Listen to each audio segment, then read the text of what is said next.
Halo, selamat datang kembali di channel United Identity, channelnya fans Manchester United yang selalu berpikir logis dan sistematis. Gue mau update juga nih sebelum pertandingan kita melawan Brentford ya di pekan ke-8 Liga Inggris, di mana akan ada pertandingan Manchester United melawan Brentford. Maaf, yang akan dilangsungkan hari Sabtu ya, jam 9 malam. Semoga bisa reaksi pandangan mata. Gue mau update aja. Ternyata nih kemarin pada saat latihan ya, yang dipimpin oleh Ten Hag ya, jangan dipelintir-pelintir lagi, jangan diputer-puter lagi, dibilang Van Nistelrooy lah menunjukkan cara melatih yang benar ya. Di video yang di dalam websitenya Manchester United terlihat bahwa Mazraoui dan Alejandro Garnacho serta Amad Diallo ternyata ikut berlatih. Jadi Mazraoui beberapa episode yang lalu gue kabarkan dia harus mengikuti operasi jantung dan operasi minor sebenarnya, dan mestinya sih istirahat beberapa pekan, tapi ternyata kemarin itu dia malah sudah ikut latihan. Dan juga Alejandro Garnacho yang pick up knock ya, sehingga dia ditarik dari timnas Argentina, itu juga ikut latihan, serta Amad Diallo yang ternyata dia sakit rupanya waktu mau membela Pantai Gading.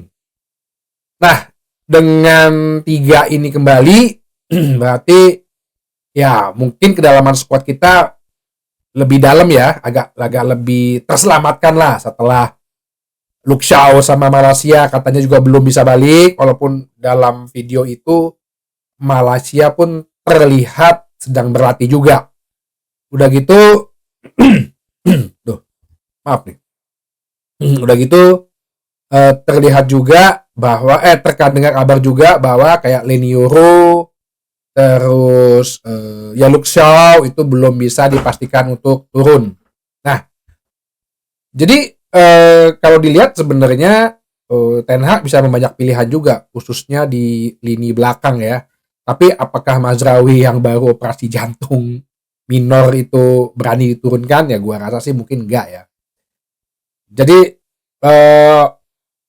kita lihat aja pertandingan besok. Nanti gua akan coba kasih preview mengenai apa yang harus dilakukan, apalagi khususnya setelah 3 pemain ini bisa sudah kembali ke latihan di tim utama. Itu kabar yang pertama. Jadi suatu berita yang bagus juga buat fans ya, karena besok menurut gua pekan ke-8 sampai ke-9 10 itu adalah kemenangan ya. Kemenangan adalah harga mati gitu ya buat Ten Hag, kalau untuk dia untuk menunjukkan kepada manajemen, kepada Ineos bahwa ya dia masih bisa pegang ini, masih bisa pantas dia untuk memegang kepelatihan dari Manchester United. Kabar kedua adalah ini dilansir dari berita nih ya. Cuman sih ya reporternya sih masih, gue sih belum begitu familiar, cuman banyak yang bilang katanya jurnalis terpercaya dari Daily Mail yang mengatakan bahwa Manchester United mengincar Benjamin Sesko. Gua selalu kasih warning gitu buat United Identity penontonnya, bahwa hati-hati dengan permainan media, permainan agen ya. Contohnya kemarin aja Tuchel digembos-gembosin, dikumandangin ke semua media, ternyata ujung-ujungnya dia cuma pengen ngincer kursi pelatih timnas Inggris. Nah, begitu juga nih dengan Benjamin Sesko. Jadi Benjamin Sesko ini umur 21 tahun ya, saat ini bermain di RB Leipzig.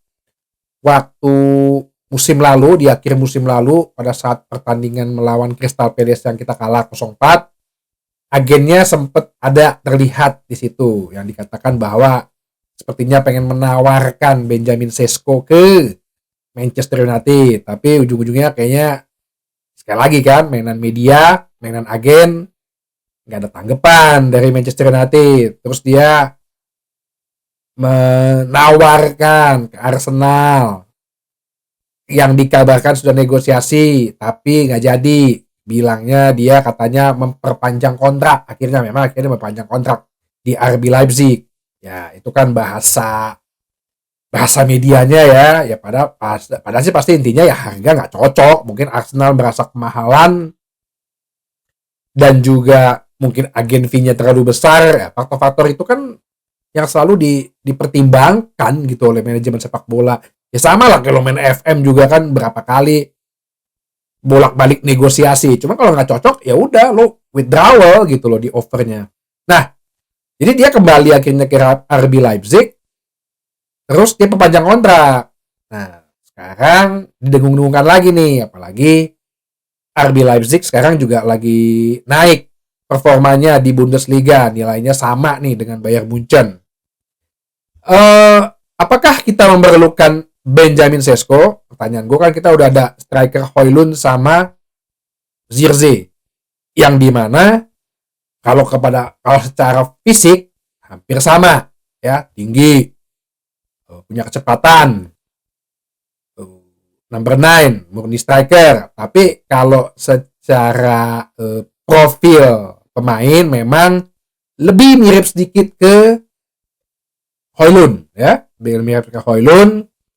Gue jarang juga sih melihat dia Benjamin Sesko, tapi kalau dari melihat statistiknya di Transfermarkt saat ini dia di RB Leipzig ya sudah bermain 6 kali dan mencetak 2 gol serta 2 assist. Apakah dia cocok? Dulu sebenarnya waktu pas dia masih youth gitu ya di Salzburg ya, dia itu udah sempat ditawarkan untuk akademi ya, cuman nggak jadi waktu itu. Nah, sekarang ditawarkan lagi nih, yang dimana release clause-nya 75 juta pound. Gue tidak melihat ini suatu berita yang yang harus diperhatikan gitu, karena gue ngelihatnya juga satu jurnalisnya juga gue nggak begitu trust ya dari Daily Mail. Terus muncul sekarang karena di bulan Januari ingat ada yang namanya transfer musim dingin, jadi gue rasa ini berita, sekali lagi berita yang didengung-dengungkan oleh agen dan media. Lo harus berhati-hati terhadap hal-hal kayak begini, jangan sampai kita tergembosi. Permasalahan mencetak gol kan sebenarnya gue udah bilang bahwa kita memiliki big miss chance terbesar ya, big chance miss ya, big chance kreatif terbesar tapi juga big chance miss terbesar. Ini permasalahan finishingnya, bukan permasalahan kekurangan amunisi sebenarnya. Rashford, Højlund, Zirkzee, Bruno Fernandes pun juga bisa sebagai goal scorer. Amad Diallo, Anthony, gue rasa itu udah menjadi amunisi yang cukup ya. Makanya kalau misalnya ada berita menghubung-hubungkan Benjamin Sesko ke Manchester United, logis dan sistematisnya sih ya sangat-sangat lucu gitu loh. Untuk apa lagi kita butuh striker? Udah dibilangin, mungkin orang awam pun juga tahu, fans pun juga tahu, yang kita butuhkan itu bek kiri gitu loh. Ya, bek kiri kita udah 2 musim nih, urgent banget, kita cuman tambel-tambel dengan pemain-pemain yang bukan murni bek kiri gitu. Jadi ya berita ini gue rasa sih rubbish ya. Jadi gak usah terlalu banyak diiniin. Jadi sekali lagi gue bilang, ingat permainan agen, permainan media ya, jangan sampai kita nih mungkin bisa memecah konsentrasi juga kan buat pemain-pemain kalau berita ini ke dalam bisa diterima di dalam gitu. Oke, itu aja. Nanti habis ini gue akan kasih preview untuk pertandingan melawan Brentford, yang dimana Brentford dilatih oleh Thomas Frank. Wah, sekali lagi sekarang setelah agenda Tuchel selesai, sebelumnya Tuchel Nagelsmann gue kasih logis pemikiran, berhenti. Terus Tuchel ke timnas Inggris, sekarang Thomas Frank, karena Thomas Frank mau menghadapi Manchester United. Iya, Thomas Frank kandidat terkuat. Wah iya, semuanya terkuat. Semuanya yang setiap kali mau main lawan Manchester United, pelatih lawan kandidat terkuat. Habis ini lawan West Ham, lupa Tegui kandidat terkuat. Nah, lawan Chelsea, Enzo Maresca kandidat terkuat. Terus saya gitu.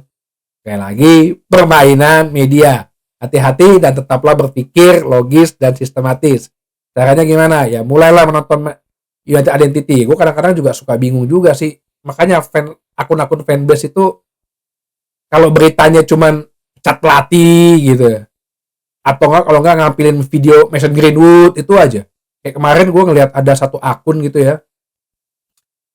Dia emang nggak pernah membahas mengenai ini, cuma dia memposting gitu. Manchester United akan bangun stadion sebesar kapasitas 100.000 orang dengan dana 2 miliar. Ada loh yang followernya, subscribernya atau apa gitu yang berkomentar bahwa, hah, 2 miliar? Banyak banget. Duit dari mana? Hah? Terus kan dibilang kan pembangunan selama 3 tahun. Hah? Pembangunan selama 3 tahun? Kok lama banget? Tottenham Hotspur aja cuma setahun. Nah, kayak gini-gini. Akun-akun fanbase yang nggak pernah menginformasikan yang kayak gini-gini. Taunya cuman berita pecat pelatih sama romantisasi Mason Greenwood. Sampai pernah gue bilang tuh, United udah mau pengen bangun stadion internasional, lu masih aja ngomongin Mason Greenwood. Kan udah pernah gue bilang, gue bahas juga, bahwa yes, membutuhkan dana besar. Dananya dari mana? Udah pernah gue bahas juga. Bahwa ada sangkut pautnya pemerintah Inggris, ada sangkut pautnya juga pemerintah daerah Manchester United, karena dianggap Manchester United itu adalah magnet untuk pariwisata dunia. Terus ada juga dari investasi pihak swasta, yang dimana kemarin 14-16 ada London Summit Business, para satgas, satuan tugas Manchester United Regeneration presentasi di sana. Terus kok lama? Iya lama. Karena kenapa? Karena pengen bangun kawasan, ada kawasan akademinya di situ, ada rekreasi keluarga, ada museum. Jadi butuh waktu 3 tahun. Nah, yang kayak gini-gini, gue bingung akun-akun fanbase itu nggak memberitakan. Jadi fans-fans juga tahu beritanya cuma pecat pelatih, terus mengenang masa lalu. Udah gitu aja. Itu yang gue bilang selalu, gue ini memang melawan arus. Gak apa-apa, gue melawan arus gitu. Akun-akun fanbase berpendapat lain untuk minta apa, nyari pendapatan, ya boleh, nggak ada hak, terserah. Tapi hak gue juga sebagai fans Manchester United untuk mengcounter hal-hal gitu, untuk meluruskan hal-hal itu, untuk mengajak mereka yang masih mau dan masih bisa, dan banyak yang bisa untuk berpikir logis dan sistematis. Oke? Sampai ketemu lagi di bahasan berikutnya di channel United Identity. Terima kasih.